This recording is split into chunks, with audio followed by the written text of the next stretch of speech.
give it up for Jordan Green. All right, thank you, Matt. And how's everybody doing this morning? Well caffeinated, I hope. So we'll jump right into it. This is, on every farm, nothing is independent of itself and like a standalone. Everything is tied together in kind of this holistic framework, this, symbiotic relationships that everything has. So trying to break this out into a small slice of the pie was a little bit tough because I talk for 3 days about pigs in the fall if you come out to our thing. So a lot of information. We're going to hit it real hard and jump right into it. So for those of you, who I haven't got to meet yet, my name's Jordan Green. Did some time in the Marine Corps, did polyface before that. And this is my wife, Laura, and our 3 kids, Justin, Allie, and Wyatt, who get after it with us out on the farm. So our farm is J&L Green Farm. We're in Virginia. We started in 2009, and I remember when I was about a year out from getting out of the Marine Corps, that's when they start, trying to keep you in if there's someone that you want, or they're getting you out the door if there's someone that you don't want. And, they had said must retain. They really wanted to keep me, but I was like, no, I'm getting out. I'm going to go farm. And so I was over in maintenance control, which is like the command center for a squadron one day, and the guy who ran it was a gunnery sergeant. He's like, Green, why are you getting out? This was like mid-2008. We all remember what was going on then. He's like, why would you want to leave here? I was like, I'm going to get out and start a farm. He's like, that's the dumbest idea I've ever heard. So I've made it my life's mission to prove him wrong. So we're in Virginia. We produce beef, pork, and poultry are kind of our main things. We carry a lot of products from other farms and artisan crafts around us as well, but this is the heavy lifting of what we do.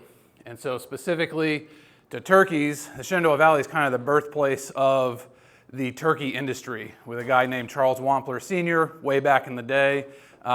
His family would go collect wild turkey eggs out in the wild and incubate them, and then developed a company called Wampler, which was a huge turkey company. They've got bought out by somebody else since then, but you're in turkey country when you have statues to turkeys in different places. And I bumped into him one time when our daughter was being born.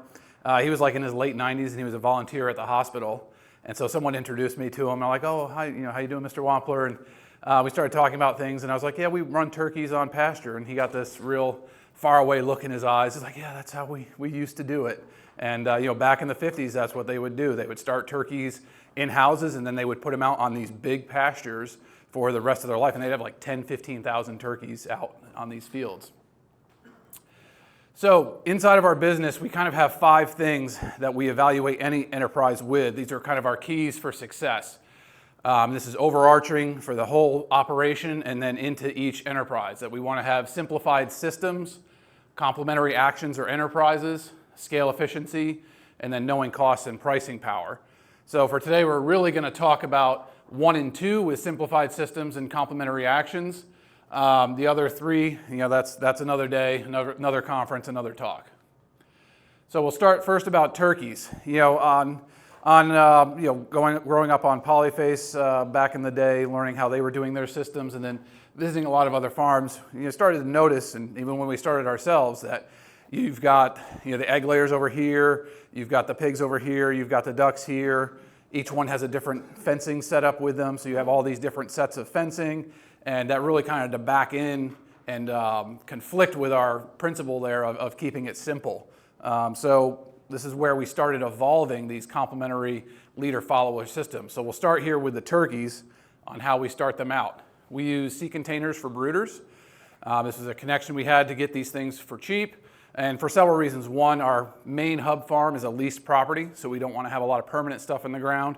We might have to leave someday. It's a very stable lease. We have a lifetime lease, but you know how these things go. So sea containers was our solution, that they're mobile. If we ever had to leave the farm, we could just throw all of our stuff in the sea containers and go down the road. I also really appreciated that steel is very rat proof. I have yet to see a rat chew through the steel and get into the brooder. So that was a big important thing for us. Inside, this is just kind of a look of how we've developed them over the years. So they'll have this swing door on the front. So for the 6 months of the year we're not brooding poultry, we can use the space for other stuff. We can pack it full of minerals or lumber or whatever else we've got going on to utilize the space. This also helps when we're cleaning the brooders out, that we can basically put a tractor bucket right up there on the front and get the bedding scooped out.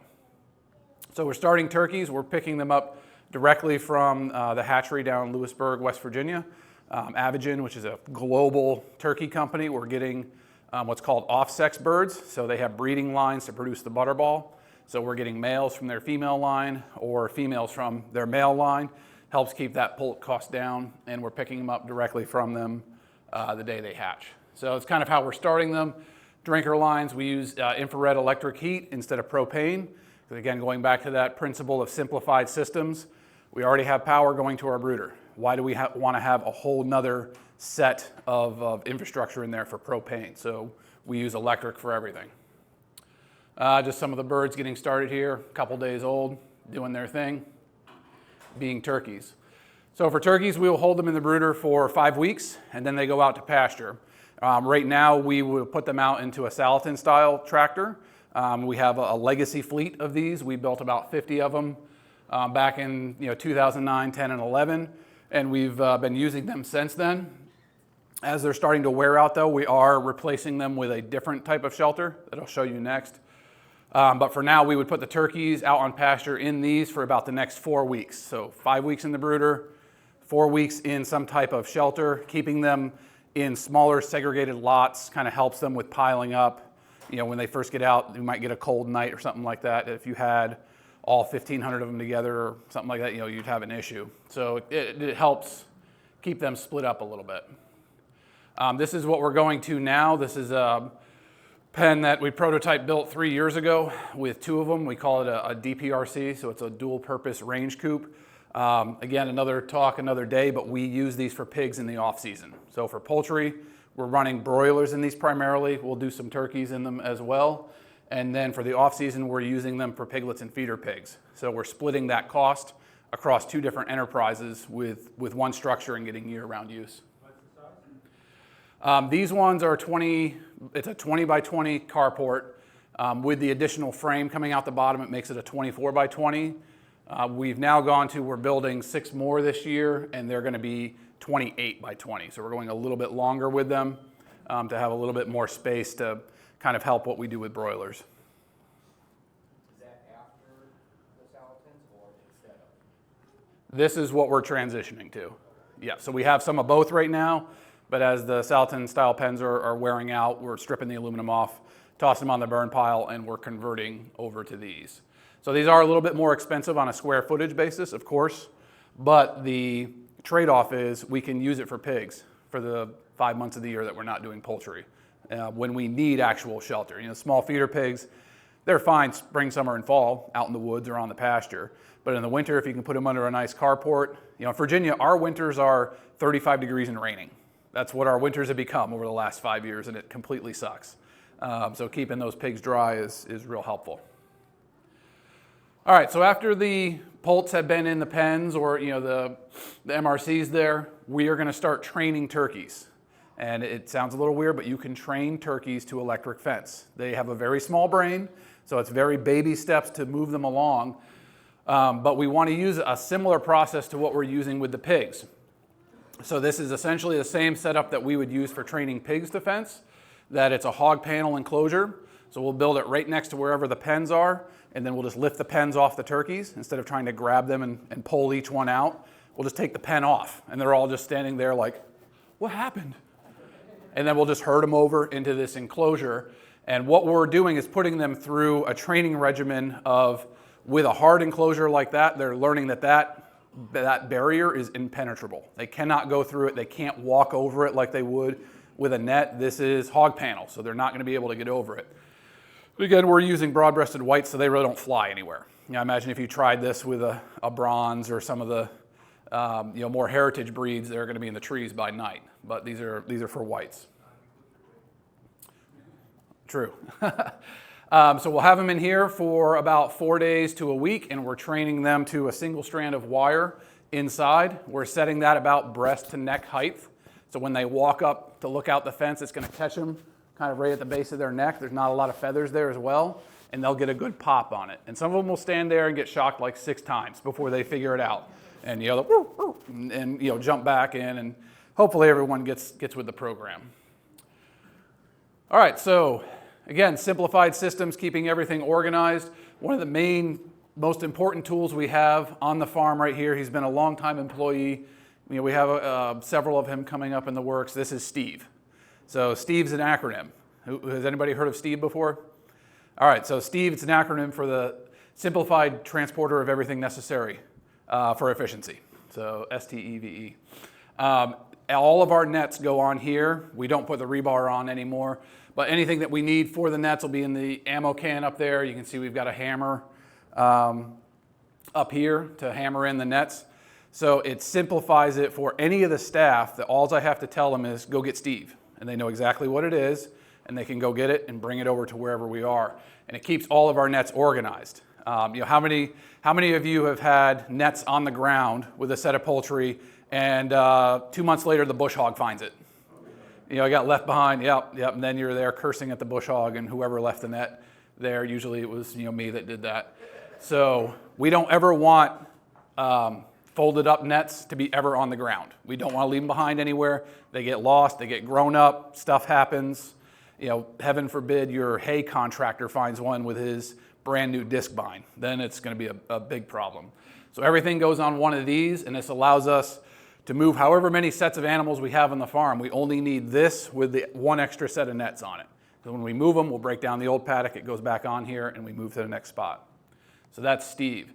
You can see, you probably can't see it very well, but here's the wire right here. This is after they've been trained in that hard enclosure, and they're going out into the netting. So bird brain is processing very slow. It's a Windows 95 operating system. So it's just there, they're looking at it, and they'll test it out, and they'll get shocked, and they'll hop back in. So we found, though, that we can use unelectrified nets with this setup.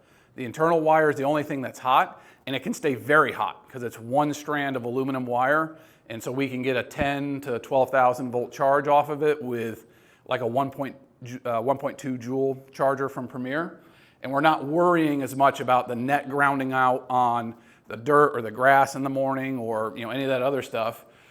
The net is now just to them, again, I'm trying to put myself in the turkey brain or the pig's brain. This is now, looks to them the same as the hog panel that they were trained to. It's this big square thing in front of them, and they don't mess with it. That wire gives them the shock to keep them away from ever really testing it. And you're using the hog net, not poultry net. Correct, yeah. So we'll jump into that here. As you can see with the pigs, these are the hog quick nets from Premier. And I don't think it really matters what you use. We just want to have a standardized system. Everything's using the same thing. So we don't have poultry nets for the turkeys and then hog nets for the pigs. And now we're having to maintain 2 sets of stuff and have parts for them because it's different size posts and just all of these things that layer in complication. We've learned that we can do everything with one type of net. Don't tell them I said that because they probably would like to sell each of you a full set of everyone. But you can get away with doing one. You can do it with just poultry nets. We've done that where we're running the pigs with the poultry nets and the turkeys with the poultry nets with the interior wire. If that's what you got, great. You don't have to go out and buy a whole new set of nets just to get into doing this. What is that's running your hot wire? Is that like rebar with a particular insulator on it? Yeah, so great question. What are we using for the interior wire? That's 3/8 rebar. So you can buy it in 20-foot sticks from most metal supply companies. If you cut it at 34 inches, you'll get 7 pieces per stick. And that's what we use for all of our electric fencing except for cows. So they need it a little bit higher. And so we're just hammering that in. You can adjust the insulator to whatever height you need. What kind of insulator is it? It's just the Dare standard 3/8 insulator. Yep. Well, don't get them at Tractor Supply. Go online. You can find them for $4 a bag somewhere. And if you get a case of it, it's worth the shipping in. So you're not paying $10, $12 per bag. Yes, sir. Do you electrify the unit and single wire, or you're not electrifying the net? Yeah, so the question was what's being electrified? The net is just a static visual. The net is not charged. It's the interior wire that's charged because we can have a very hot charge on the wire. If you have a 10,000 volt charge on that wire and you clip that same energizer to the net, it's going to drop down to maybe 4,000 or 5,000 volts. You just can never get nets perfectly set up where they're going to energize as hot as a wire. So with the pigs, again, we're training them from feeder pig size, and you'll see this is almost the same exact setup. We're using the hog panel enclosure, some old wagons for shade. The only thing that's different is the feed and water setup. We're training them to that same interior wire. for about a week or two, and it's getting them conditioned to, hey, there's this visual here I don't mess with, and there's a very sharp reminder not to mess with the visual right in front of it, so I'm going to keep my nose away from that. And we move them out to the field. We are mowing lanes for nets, especially with pigs. They need to see the fence before they get to it. So we always want to mow a lane and put the fence to the back side of it. So when the pig comes out here, it's going to stop, it's going to see the visual here, and then it's going to see the wire, and you won't have an issue. We found with pigs using nets alone, we would have a 95% success rate. But once or twice a month, they're going to break out of the nets. With wire alone for feeder pigs, same thing, 90, 95% success rate, but inevitably a Sunday morning, the pigs are going to be out. When you're using the nets and the wire, we have 0 breakouts. And that's what we need is no breakouts at all, because we've got 8, 10, 12, 14 different groups of pigs on the farm, and we don't have visitation hours. That doesn't work. In the back. If you train them correctly in a fixed fence, do you think that system is reliable enough to have no perimeter fence? Up to whatever you're comfortable with. We operated on our main hub farm for 10 years without boundary fence. We now have boundary fence all around it. That's just part of the program of what we were doing, but we went a long time without it. There was 1 or 2 times we had to go visit the neighbors, but it wasn't as bad as it could have been. You had something, Pat? When you guys are mowing fence, so we've had people mow fence for us sometimes, and we know the difference in understanding the width, how to lay out the fence. Yeah. And we've actually had someone mow over the fence because they. I'm sure you're using a hand brush hog, like a DR mower or something. Yeah. So it's a great question. What are we mowing the lanes with? One of the tools we send out for pig moves is one of the steel combi units. So it's like the power head, and then you can put the different attachments on it. So they're going out with the string head, like the hedge trimmer one, and then also a little chainsaw one for when we're moving pigs in the woods. So you have all 3 right there for whatever you're doing. Now that is time consuming. It takes one guy like 10, 15 minutes to do that. So what we have switched to over the last couple years, and this year will be really neat because I finally ponied up the money and got one of the bush hogs for the skid steer. Very nice, very expensive. So I will go out 1 day a week and mow the lanes for every set that needs to be moved. That way it's very simple for the guys who are moving them. They're like, we put the fence where Jordan mowed the lane. So that's what we're doing now. And then knowing, this is the problem though sometimes, you mow the lane and then you put the fence and it's short of the, I guess with the brush hog, brush hog you're gonna have a 6-foot swath now. Yeah. The smaller ones sometimes, someone mows it and then the fence actually goes a little further. Right. Yeah, yeah. Spacing it out the correct way. Right. Yeah, it's kind of like you can never make a perfect square that's exactly 100 feet by 200 feet. When that happens, we'll just tell them use an extra net and just leave the excess laying on the ground. Because we're not energizing the net, so it doesn't matter if it's laying on the ground. Usually it's because you're energizing, you want to get. Yeah, then you're having to run 100 extra feet out somewhere and it's a big pain in the neck. All right, so as we start combining them together, you can see this is a group of more mature turkeys. We've got the netting here behind them. For shade, we're just using old hay wagon chassis, building different kinds of frames. We're using a lot of the Shelter Logic corral shelters now because you can get them for $300 with the canopy on it. And it'll last 4 or 5 years before the canopy wears out, so it's just kind of cheap. Some people have very elaborate, nice shade canopies for their turkeys, which is great. We just don't, and this is what we're doing. What's it called? So it's a Shelter Logic corral canopy. So it's 12 by 12, and they built it to attach to the top of the horse corral panels, and you would make a little run-in for them. But we're just taking that and fastening it to the oak frame of the hay wagon there, and it holds down. The wind, it's very resistant to wind. It's like $320 delivered. So for us, it's time saving. We're not having to build this big thing. We can put it together in 30 minutes, and it's out in the field and going. All right, so we're getting together that we've trained pigs to fence. We have the turkeys trained. Now it's starting to look at, all right, how do we run them together in this leader-follower? There's several things that we're trying to address here. Inside of our farm business, what makes us money? Is it the time that we're spending out in the field? No. The more efficient that we can be, the better. And so that's what we're really trying to find here is a level of efficiency. So here you can see the 2 groups that are together. Now we put the turkeys in front. Turkeys are a much more aggressive grazer than pigs are. They're going to go through, clean out all the bugs. They're going to graze a lot of the legumes. But also we want to have each animal contribute what it brings to the table into the equation. So turkeys are very good at debugging. That's what they're naturally good at. They'll eat a lot of forage. Pigs are very good at rooting, right? They like to be in the ground and do stuff. So we can use the pigs to clean up from behind the turkeys. And it'll also lead into a third action that we take by doing this as well. So we'll have the turkeys in the front, their shade. We actually put feed right in there with them. So we'll have a gravity wagon that we're loading with 2-3 tons of feed, that it's in the paddock with them.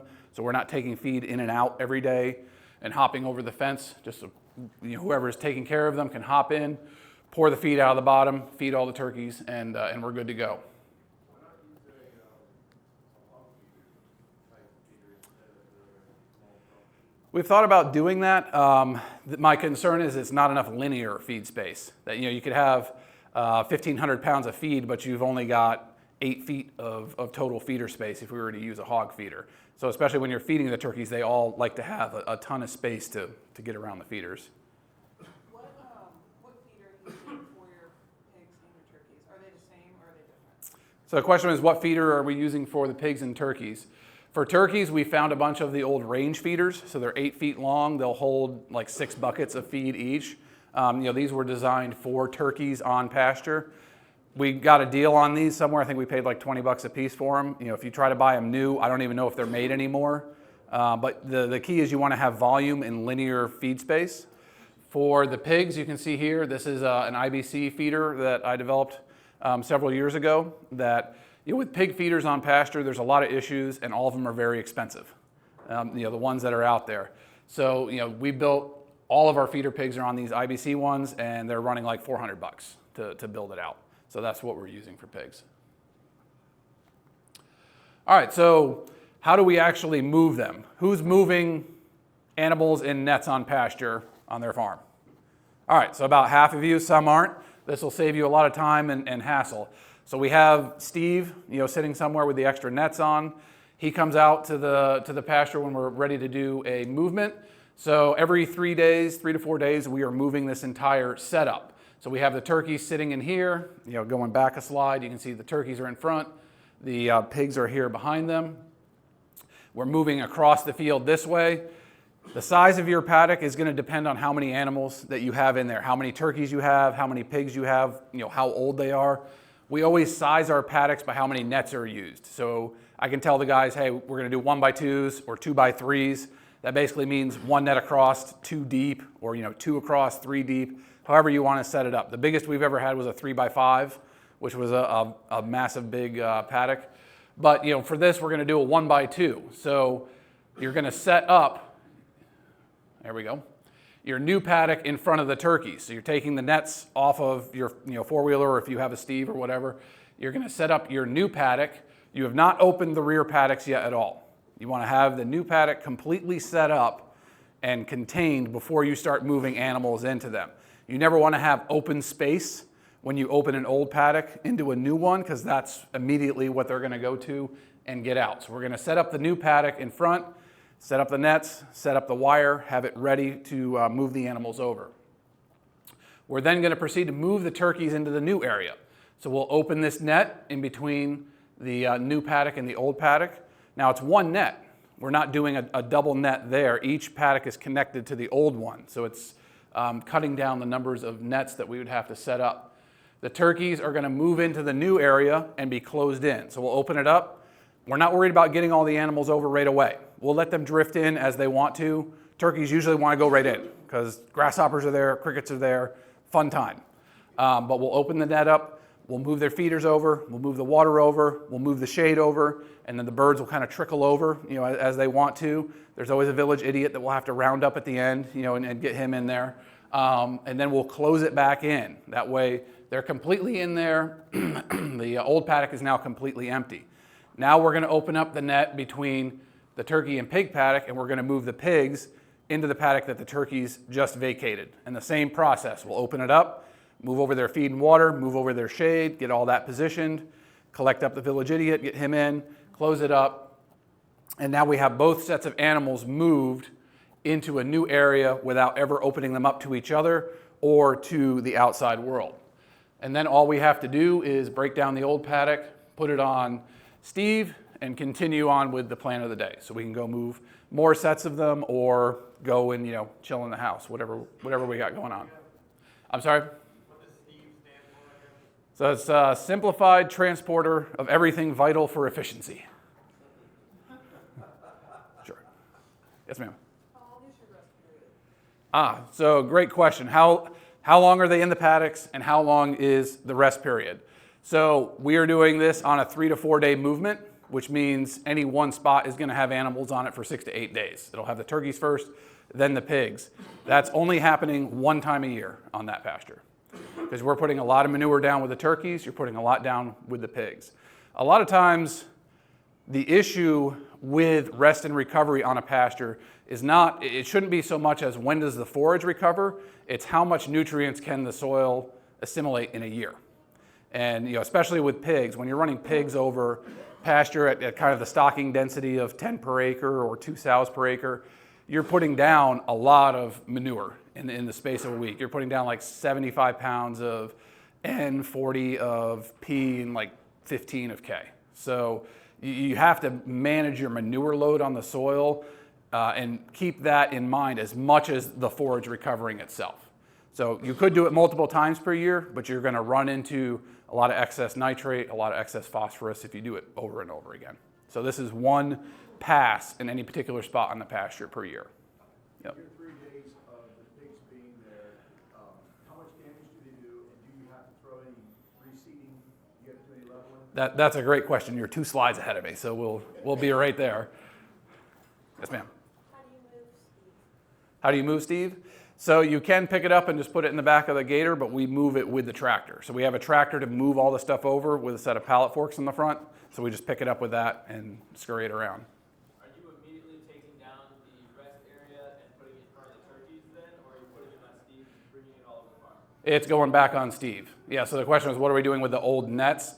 Yeah, it's going back on there because we could have anywhere from 1 to 6 groups of pigs on pasture.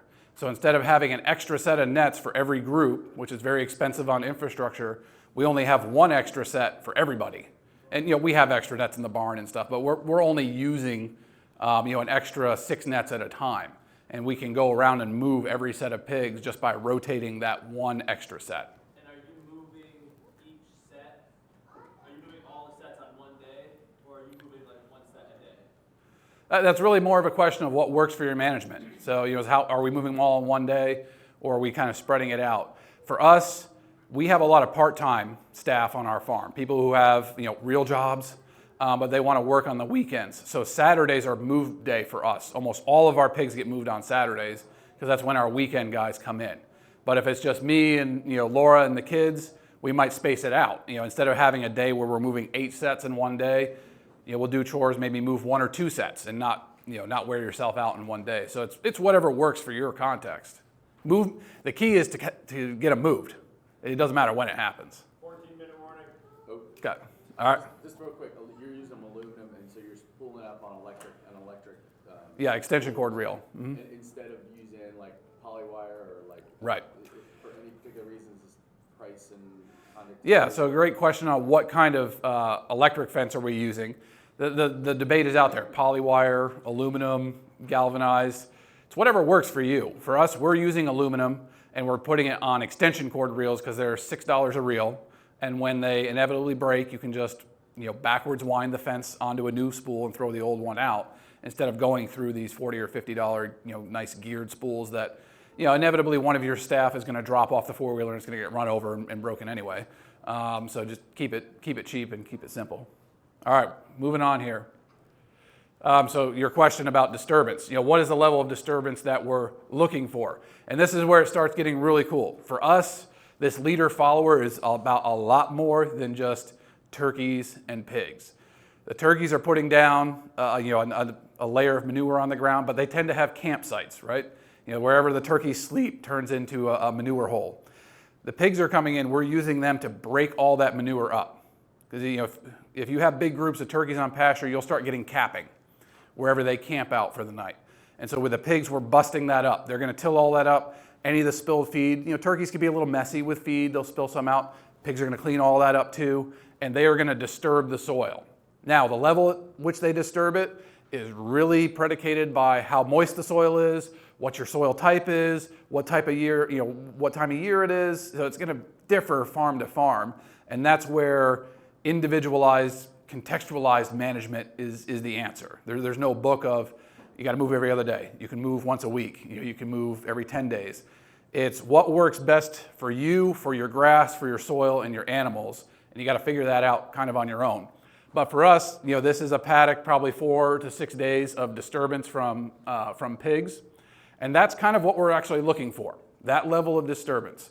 So they have not deeply disturbed the root systems of these plants, but they have snuffled the topsoil up. And what that does is really readies the soil for overseeding. So the turkeys have gone through, the pigs are in the paddock. We overseed the paddock while the pigs are still in it. Because what are pigs doing? What do they love to do? They love to root. They're rototilling for free for us. They love that job. So once the soil is disturbed, like you can see here, getting the preview there. Once the soil is disturbed here and they've turned it over a little bit, that's when we're going to go through and overseed it with anything smaller than sunflowers. It doesn't matter what you're using. It varies on the time of year. If it's going into winter, using a cover crop of some type. If it's early in the spring, summer, some kind of summer annual, whatever works for you. If it's smaller than a sunflower seed, they're not going to eat a lot of it. They'll get a little bit, not much. If you're going to use, like sorghum, Sudan grass, or something like that, get untreated seed so they're not ingesting some of that. But we're going to overseed the paddock 1 to 2 days before we move them, and the pigs are going to go to work. They're trying to get that seed. They're snuffling the ground all over, and what they're doing is compacting and turning the seed into the ground. So we're using, as Joel would say, the pigness of the pig. We're leveraging it to be our plow, our cultivator, and our combine all in one. So this is what we can have. This is an area on pasture that was overseeded in December, and this is the following May, and this was a mixture of rye and barley, and so that's a pretty decent stand of grain there. We would bring the pigs back through and let them harvest this. I'm still looking for a company that makes combines that attach to skid steers. Does anybody know one? I would like a nice little 6-foot combine that goes on the skid steer to run my small grain acreages here. So going into spring and summer, we're going to use summer annuals. So the turkeys have put down a lot of manure, the pigs have put down a lot of manure. You have soil that's really well fertilized and ready to do something big for you besides just grass. Sorghum loves a lot of nitrogen, loves a lot of phosphorus, same with corn. And so we'll overseed with that sorghum Sudan grass, and this is like 35, 40 days later that we're getting a really high stand of that. And that's where we can really start bringing in the third leg of this stool, which is the herbivores. Be it cattle, sheep, goats, whatever you're doing. We're using the turkeys and pigs to get what they want off of the ground. The turkeys are getting the bugs and the grass. The pigs are getting what pigs do. But now we have an additional third return from this whole evolution of a high value summer annual that we can bring cows into. So, you can see she is very happy moving into this thick stand, and we're not worried about the grass underneath. They'll graze the grass along with it, whatever weeds are there. You can see a little bit of amaranth sneaking in right there. If you have pigs, it's something that's going to kind of be around. Yeah, Matt? We're getting to that here in just a couple slides. Yep, stocking densities. Another one with cows here. You can see that's a full-size mama cow back there, and that sorghum is way up over her head. And it's a great stockpile to have in Virginia. We have very dry tail ends of the summer. So we get into August, September, probably not going to rain at all for those 2 months. And we have this big stockpile of sorghum Sudan grass. We also use pearl millet. We'll do them both together. There's no recipe. We're just trying different things, see what happens. We've done sunflowers, just whatever. It's not, be creative and enjoy the process. Have your neighbors think you're really weird when they drive by. It's fine. So here's a stand right here. This was a turkey and pig leader follower area. Sorghum Sudan grass, a little bit over mature, pretty tall. not sweating it. The cows, I think, were on another farm when they came back. So we're actually going and bush hogging a line through there so we can put up our strand to graze the cows. That's 24 hours later on a stand like that where they're whacking it down. If you leave your sorghum Sudan grass with a stem on it, it will regrow. So your early planted stuff, you can come back and get a couple more grazings on that throughout the year. Pretty cool visual there. How much time do we have, Matt? 7 minutes. Sweet. We're going to wrap this up right in time. All right, so for us, it's cool to see what's going on in the field, the symbiosis of the animals together, planting the crops, the pasture regeneration, the annuals, all that is awesome. For us, though, a very important element is the numbers got to work on everything. You can have a really awesome looking farm that is super unprofitable.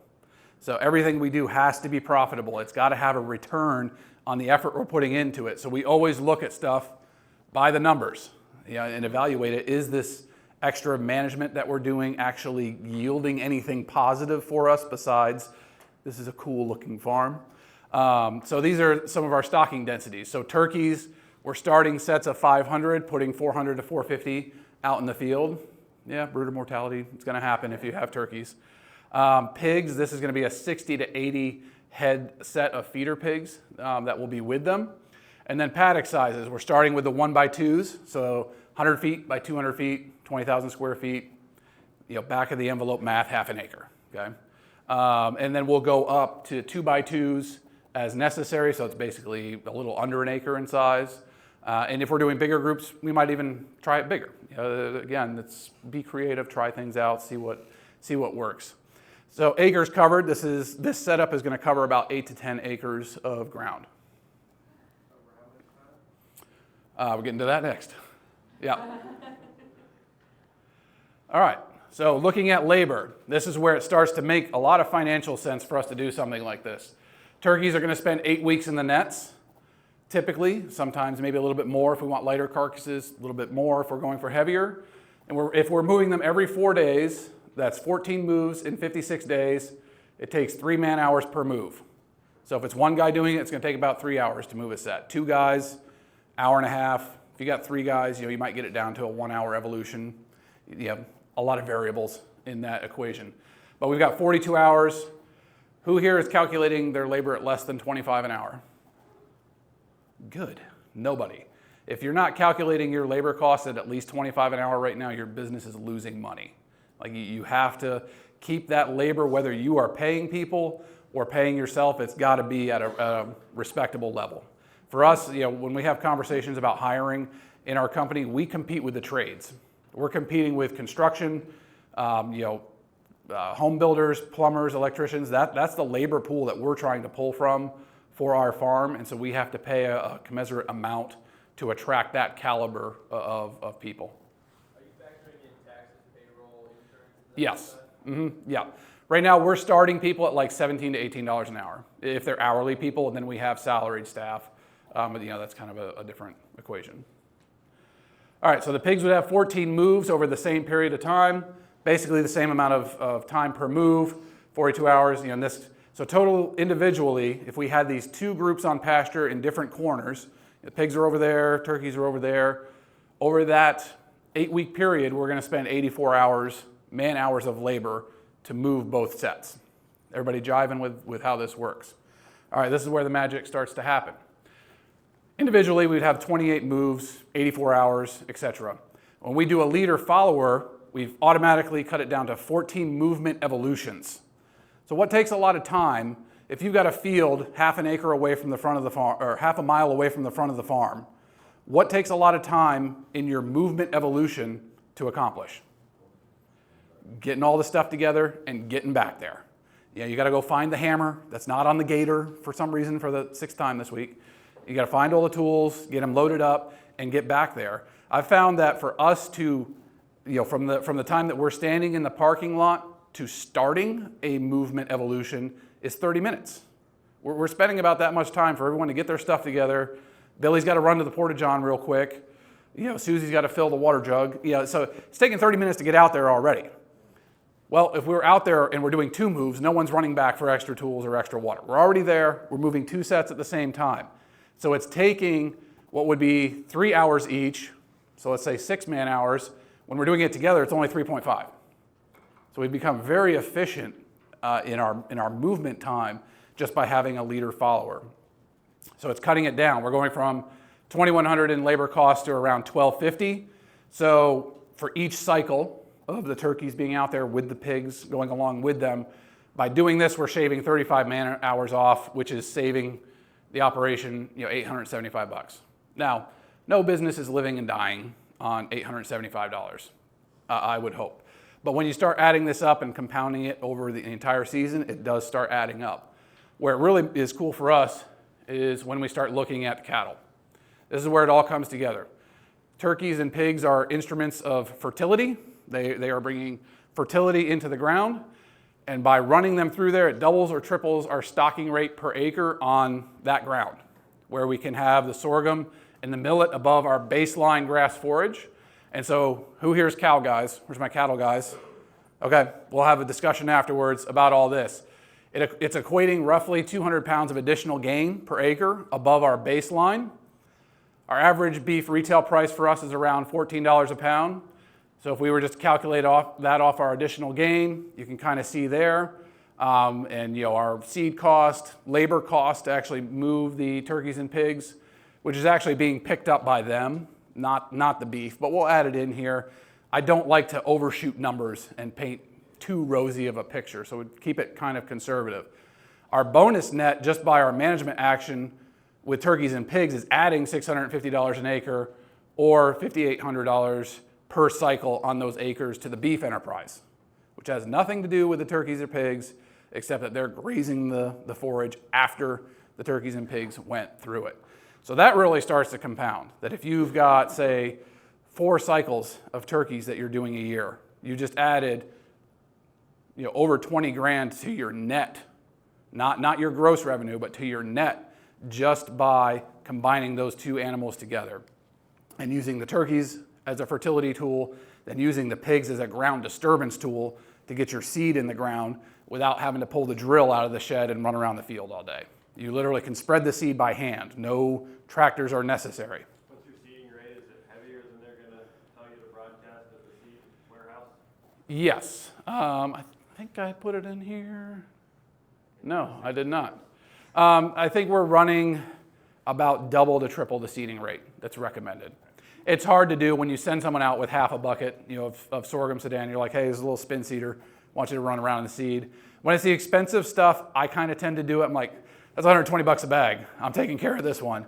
But if it's like the barley, it's like, oh, that's $5. Just go put 3 buckets out on there. It'll be fine.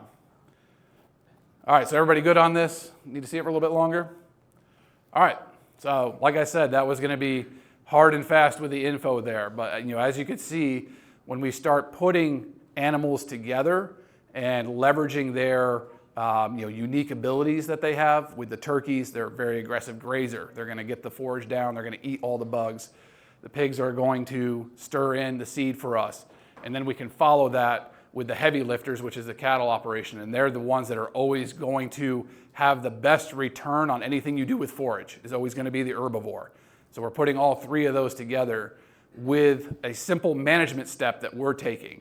So that's where the battle lies, in between our eyeballs, that when we can align our management with what the animals can do, with what the ground can do, that's where you start to really build profitability per acre. So that's that. We'll go to some questions. I think Matt's got some. Question. Okay. Are you using electronetting on open pastures, or are you grazing under trees / in the woods? Great question. So who here has tried to use netting in the woods? Who here recommends using netting in the woods? All right, nobody. Now, who here is using netting in silvopastures? So let's say less than 25% canopy. All right, how does that go for you? Is it okay? Yeah, it's okay-ish. For turkeys and pigs together, we are doing that on pasture.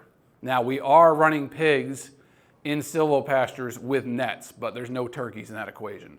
We produce a lot more pigs than we do turkeys. So if we were doing 10,000 turkeys per year, that'd be pretty awesome to balance out everything that we're doing with the pigs. So it's a little bit of both.